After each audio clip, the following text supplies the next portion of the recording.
Some Arabs are more racist than white people, and like, yeah, let's talk about that. Let's talk about how my aunt called me Shaghl al-Lail when I went to Lebanon.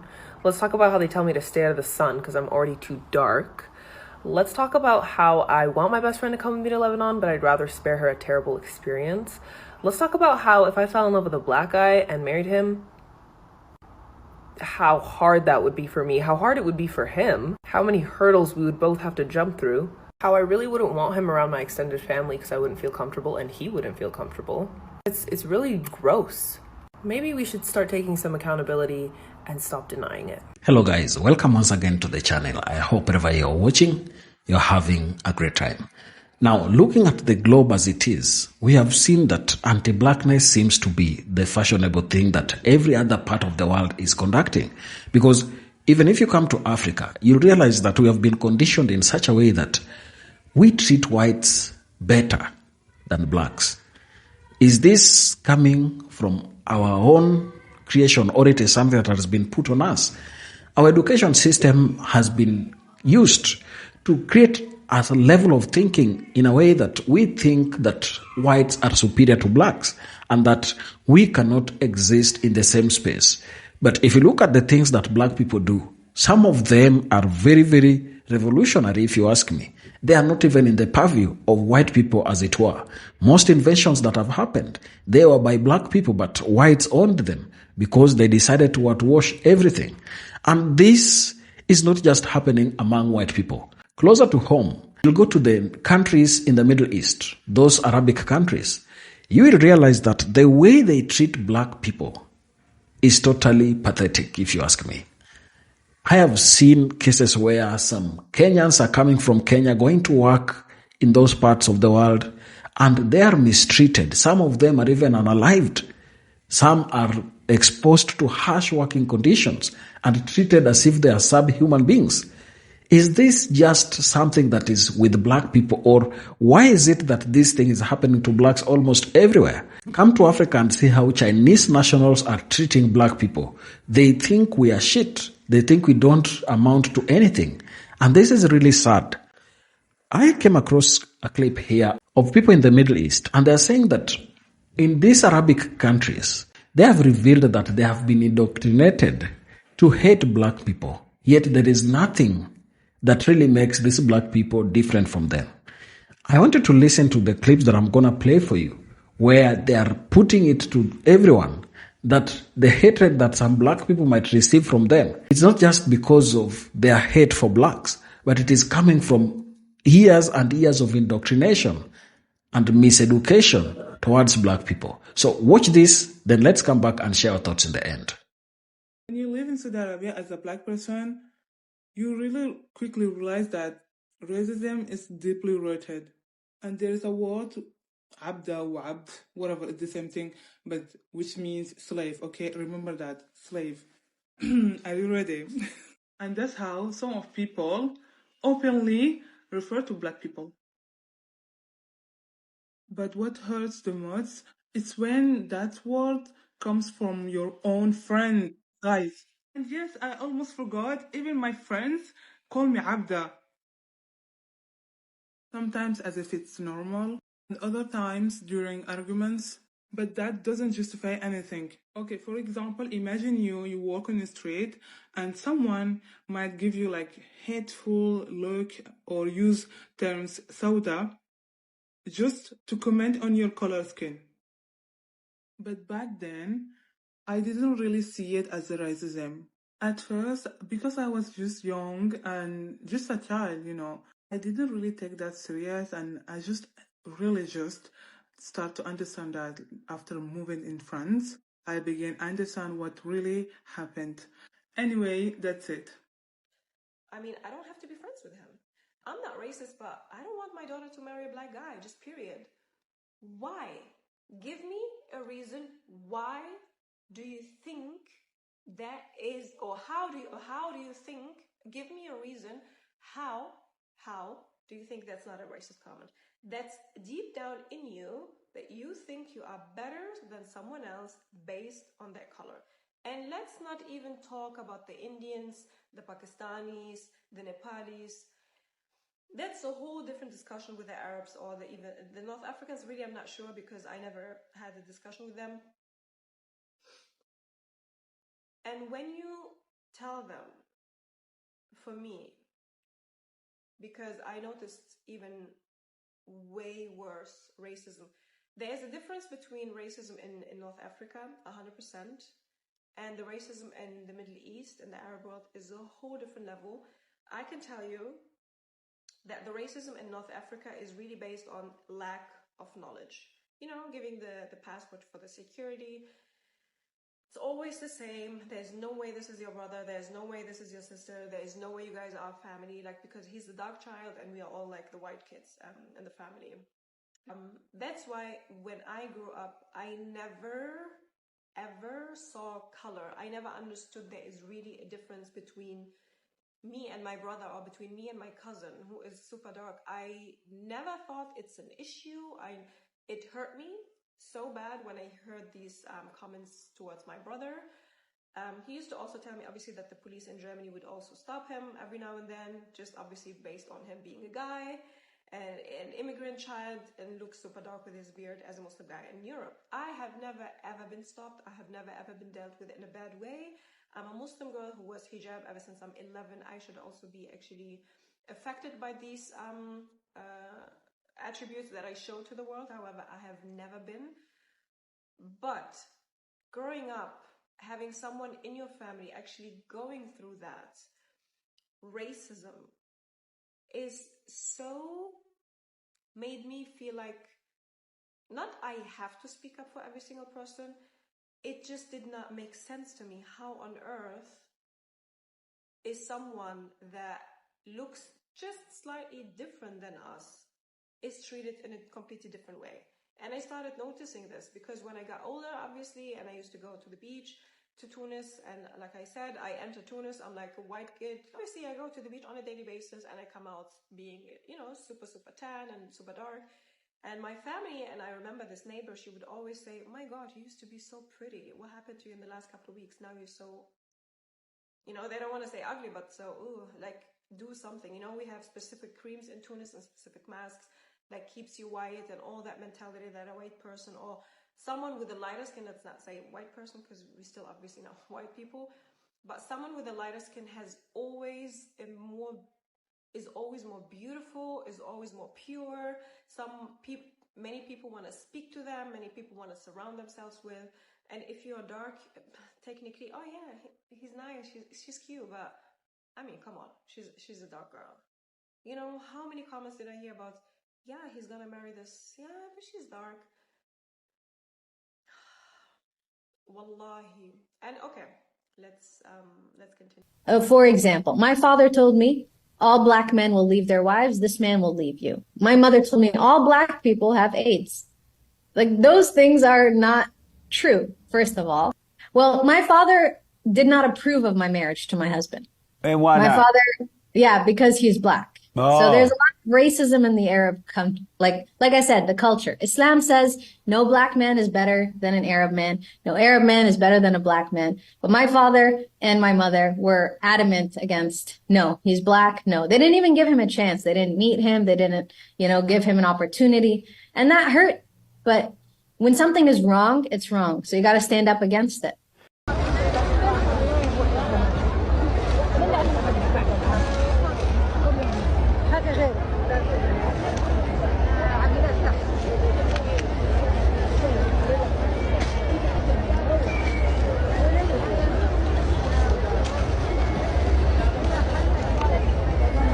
I think at this point we are all aware of this conversation, and we've all heard subsequent conversations about the divide between Black Americans and pro-Palestinian activists. And this was an uncomfortable watch. It was really difficult to sit here and watch a Black woman get spoken over, muted, and white woman tears essentially in action. But one thing that this video did is it did highlight very valid concerns about anti-Blackness in the pro-Palestinian and Arab communities. Now, this entire situation started because there are activists who are telling Black Americans, if you're planning to vote for Kamala Harris, take the Palestinian flag out of your bio. You no longer support Palestine if you're voting for Harris. This is the same rhetoric that Maya was applying to Tori here, saying because you're voting for Kamala, you no longer support Palestine. And she lied to her followers and said that Tori claimed she would never support Palestine again because of this. So the anti-blackness was very much at play here. It exists in the entire conversation, but this is not the only context that it exists in. Anti-blackness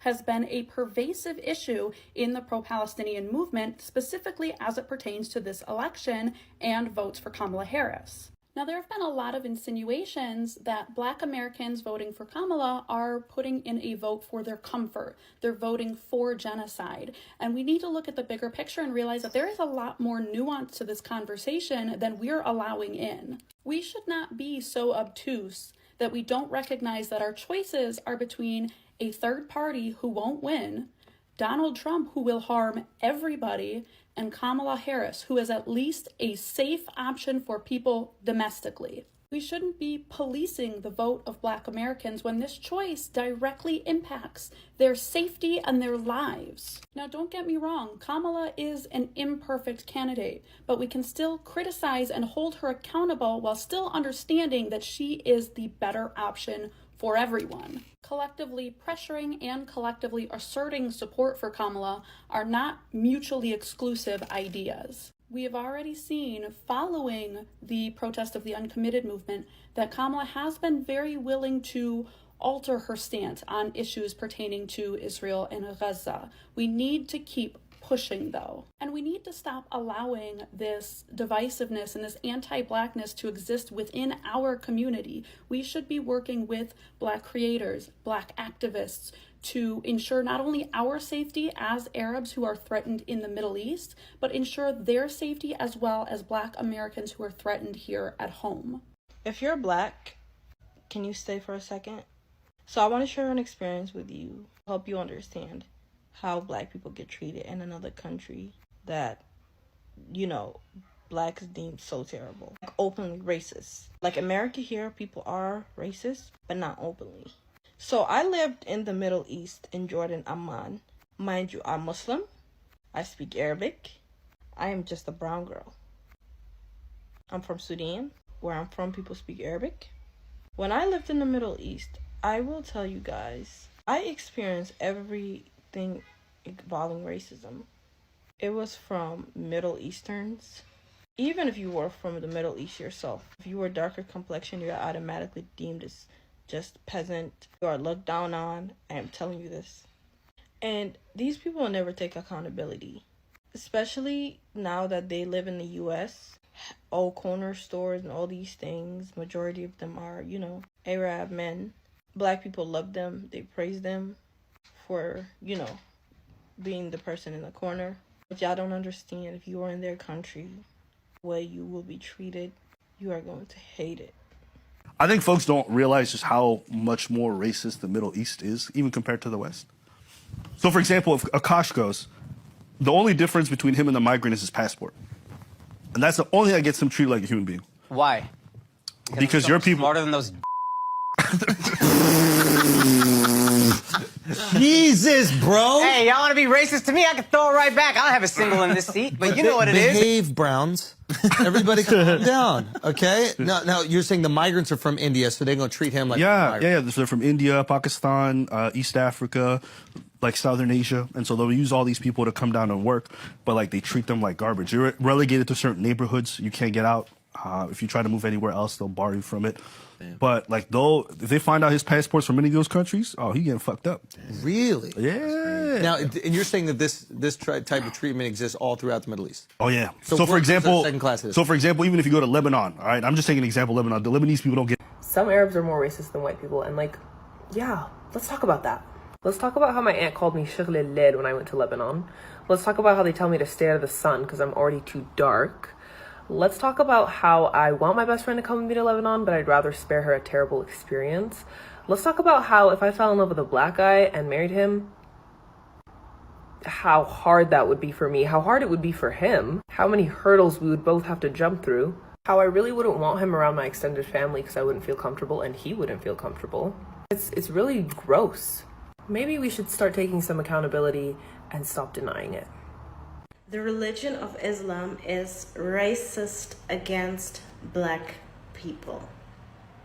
And I'm not making that up. If you think, oh, that sounds familiar, yes, Islam is actually a lot like Mormonism. That's why a lot of Muslims till this day treat black Muslim people as kind of like second-class Muslims. And I saw that a lot.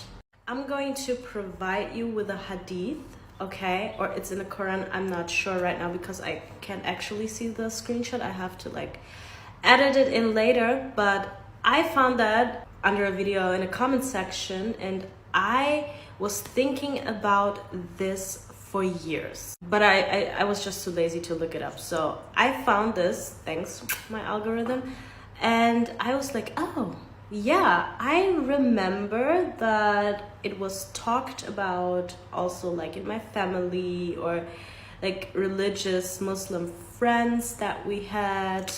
So let's look at it for a second, okay? So in this story, it says that a black man came to the Prophet and he asked, what will happen if I fight and I got, you know, unalived? So what will happen after, you know, I leave this earth? And the Prophet said, well, you're gonna go to paradise. And then he said, yeah, I'm black and I'm ugly. You can read it here because I don't know exactly. He said like, I'm black and I'm ugly and blah, blah, blah. And then he kept on fighting and then he unalived. And then the Prophet said, you're gonna go to paradise and your face will be whitened and whatever. You can read it here. And a lot of Muslim people are like, no, that's out of context. You have to look at the context. And I'm looking at the context, okay? Now let's look at the context. Because the context is, they mentioned that he is black, okay? It's mentioned that he is a black person.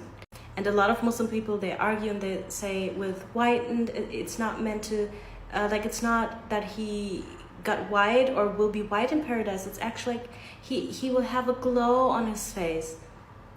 And that's not true, because why would they then mention that the man was black? That doesn't make sense.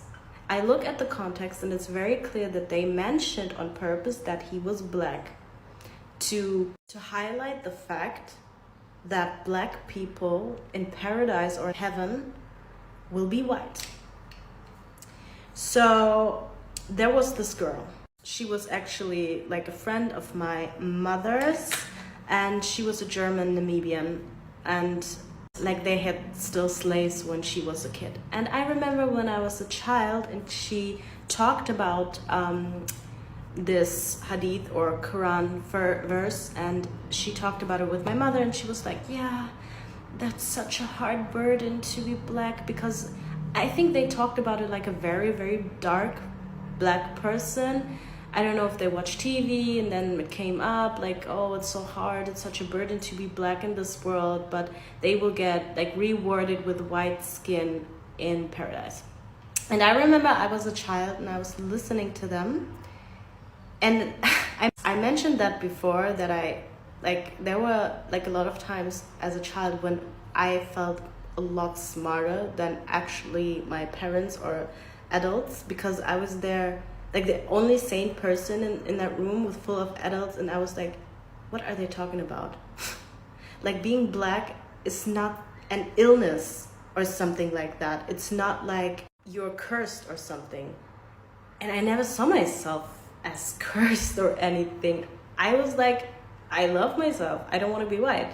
You know what I mean? So I found that very odd, and yeah.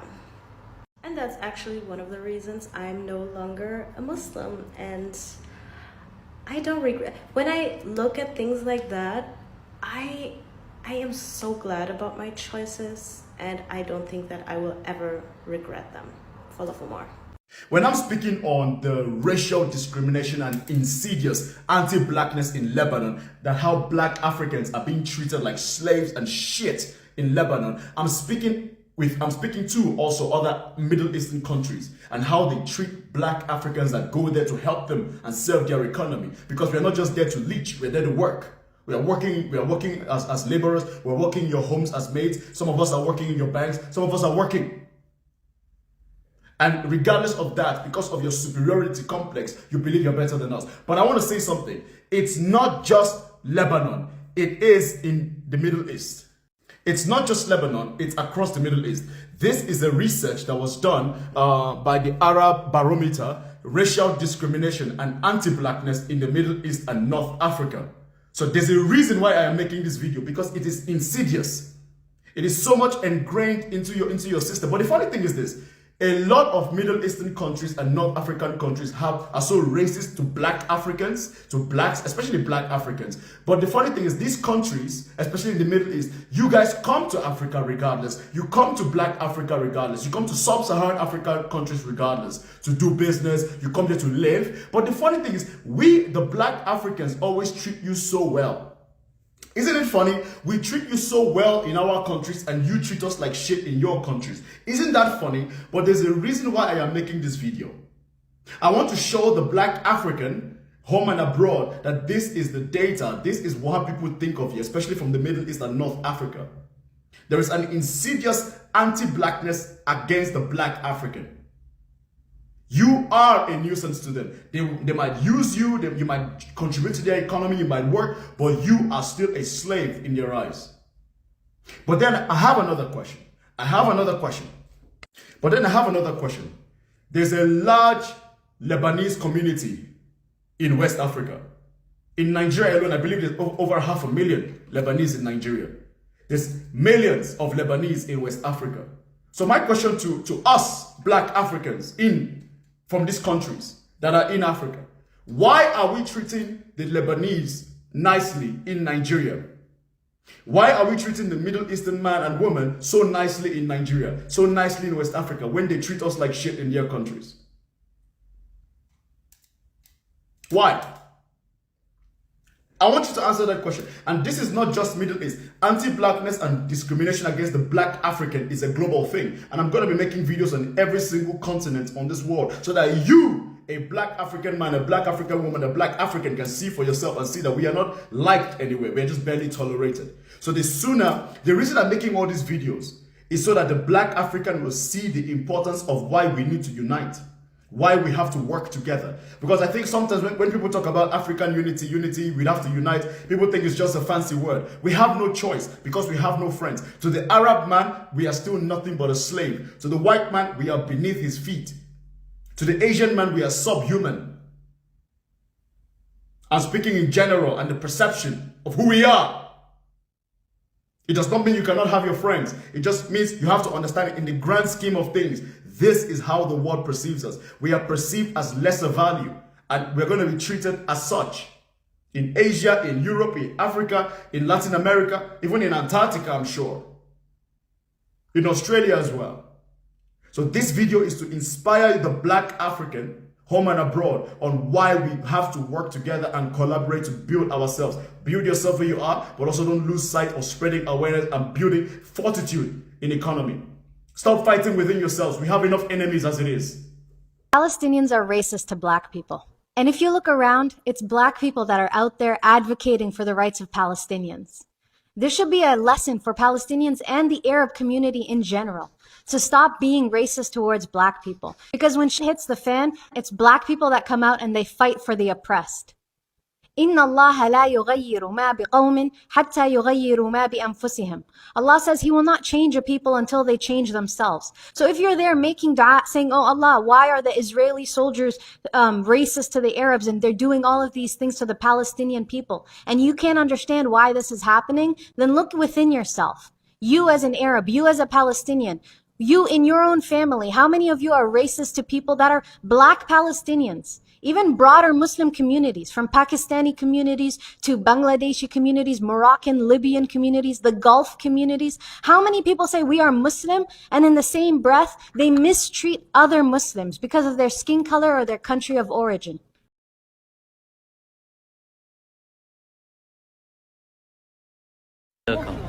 جاهزة؟ سابقين؟ جاهزة جاهزة جاهزة جاهزة جاهزة.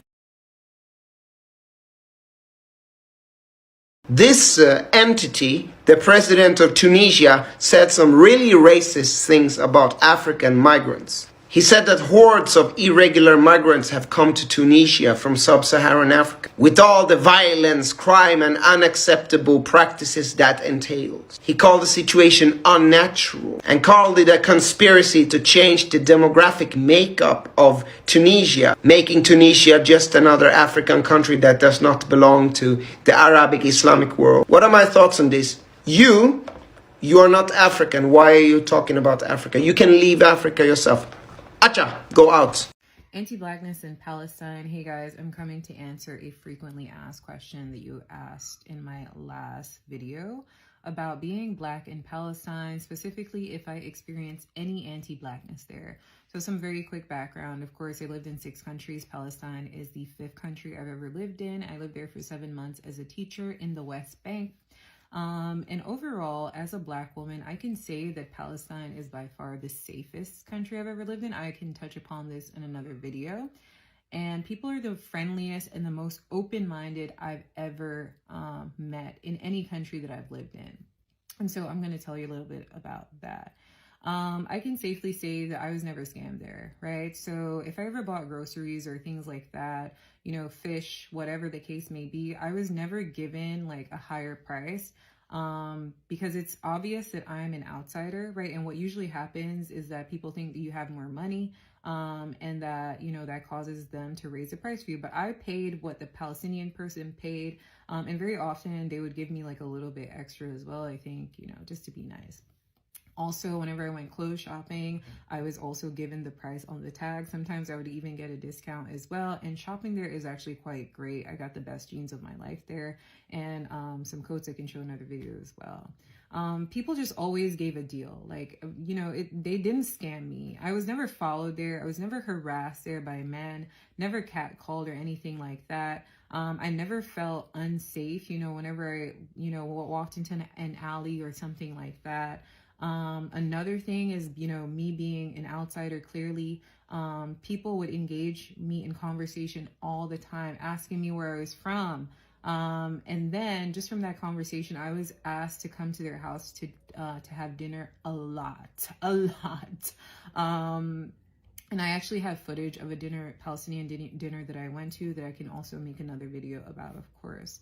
And overall, to be honest, there were no issues. When I initially went there, I was told that I had to dress modestly, you know, cover up tattoos and things like that. But after a while, I learned that there are a lot of people there who wear jeans, who dress in a very modern, casual way. And so I started doing the same, showing my tattoos. I even wore a crop top at one point where my stomach was showing. And maybe I would get 1 or 2 glances, but nothing ever happened to me, nothing negative. No one ever yelled at me on the street. I did not have one negative experience with a Palestinian person ever during my entire 7 months in Nablus. I have a lot of wholesome stories that I can tell, of course, make other videos on. But I also knew, you know, a few words in Arabic that were derogative for black people. I never heard any of them ever. I have nothing bad to say about Palestinian people and how they treated me as a black woman ever during my entire time there. Welcome back to the channel. Now, listening to the people who have spoken in the video, you're able to see that this black hatred is a phenomenon that is taught to them. It is not innately born from anybody, but it is how the society has conditioned us to believe that blacks are lesser human beings. They don't deserve to have anything working for them. And since it began by whites, it has spread across the world and even come within us black people, because there are instances where you go to a restaurant, you're a black person, and then there is a white guy.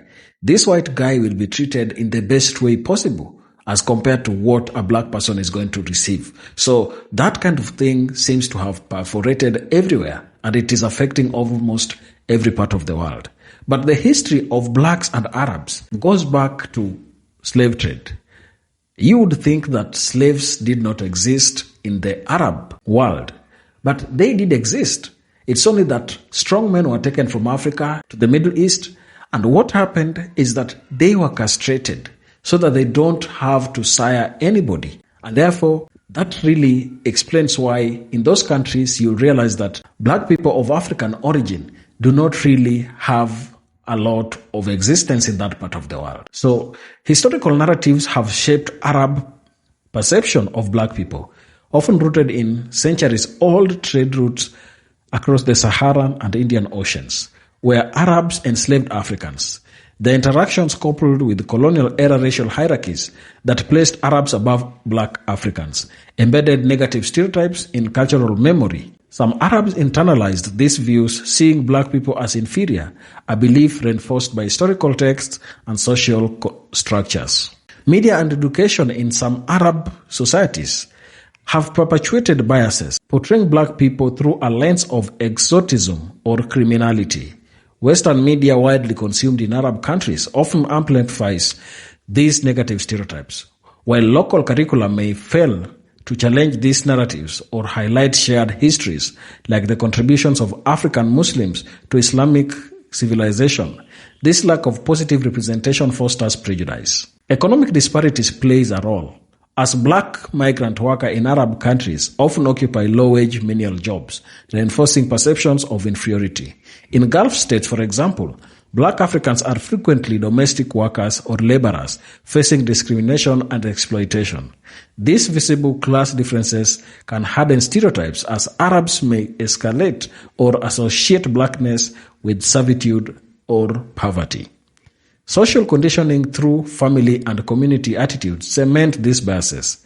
Casual racism, like derogatory terms or jokes, is often normalized in everyday discourse, passed down generations without scrutiny. Religious misinterpretations, such as distorted hadiths or cultural practices, misaligned with Islamic egalitarianism, can further justify prejudice in some communities. Despite this, many Arabs reject these attitudes, recognize shared humanity and Islamic principles of equality.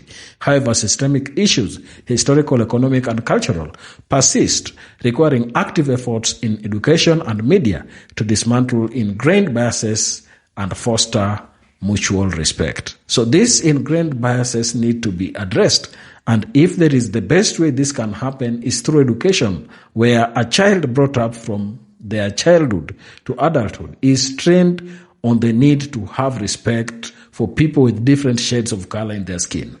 Share your thoughts down in the comment section, and if watching us for the first time, please remember to subscribe to the channel, like the video, and share. Thank you, and let's be to the next one.